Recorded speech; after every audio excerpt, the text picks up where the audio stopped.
question historique que vous posez, alors ça demande quand même une certaine connaissance. Donc Christophe, c'est pas la peine d'essayer. Non, non, bien sûr, on est d'accord. Alors, donc, en 1917, en octobre-novembre 1917, il s'est passé deux événements de même nature. Lesquels? De même nature, qui ont une stratégie, qui ont une dynamique assez comparable. Pas exactement identique, évidemment, parce que ça ne se passe pas dans les mêmes régions. Il y a eu la révolution bolchevique. Oui, la révolution bolchevique. Mais c'est celui-là que je cherche. Connu. L'autre événement. Aidez-les. Ouais. Qu'est-ce qui s'est passé en 1917? Ça n'a pas à voir avec la Chine, non? Non. Avec la Première Guerre mondiale. Non, mais tout le monde, tous les gens d'un certain milieu, d'une certaine communauté, savent ce qui s'est passé en novembre 1917. L'entrée des Américains en guerre, non? Les Américains sont en guerre. Pétain. Non. Ça concerne les Juifs. Ah, ça concerne les Juifs. Vous aidez. Ah, la déclaration Balfour. Balfour, ah oui, oui, c'est Balfour. ça, oui. Ah oui, oui. C'est ça. Bon.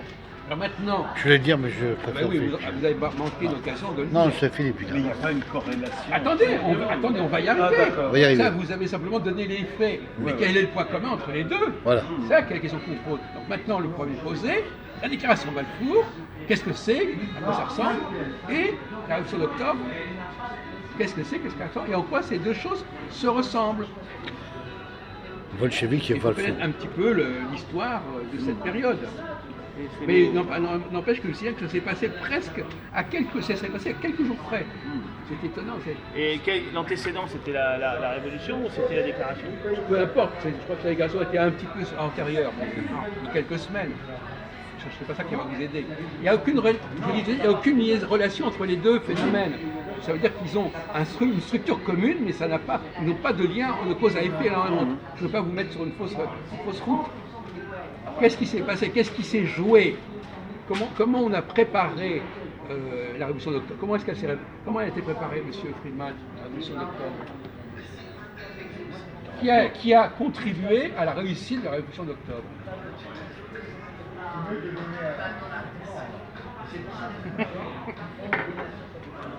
C'est l'historique, comment ça s'est passé? Qui est-ce qui a aidé les bolcheviks à faire leur révolution?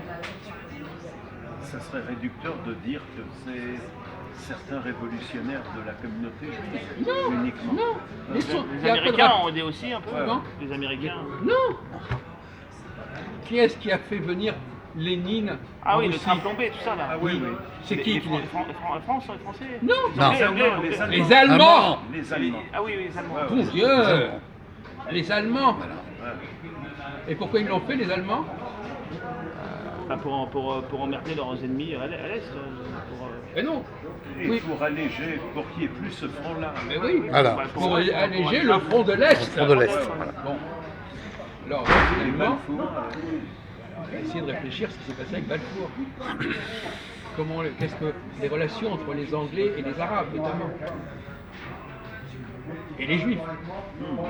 Donc les Allemands ont aidé les Russes à faire la révolution d'octobre. C'est ce que je voulais les dire. Anglais ont aidé les Juifs pour emmerder les Arabes, en gros. Voilà. C'est-à-dire qu'en fin de compte, dans les deux cas, ils ont instrumentalisé. Ouais, La main de l'Allemagne a permis la révolution d'octobre. A déployé. Et la main de l'Angleterre a permis la déclaration Un Balfour, et l'installation. Voilà. du bolchevique. Voilà. Vous avez raté votre coup, là, je suis désolé. Bon, Philippe, hein, qu'est-ce qui se passe ce soir? Lui, il a raté son coup. Hein, donc c'est encore lui qui a gagné. Je savais que j'allais. Bon, vous coupez là, s'il vous plaît.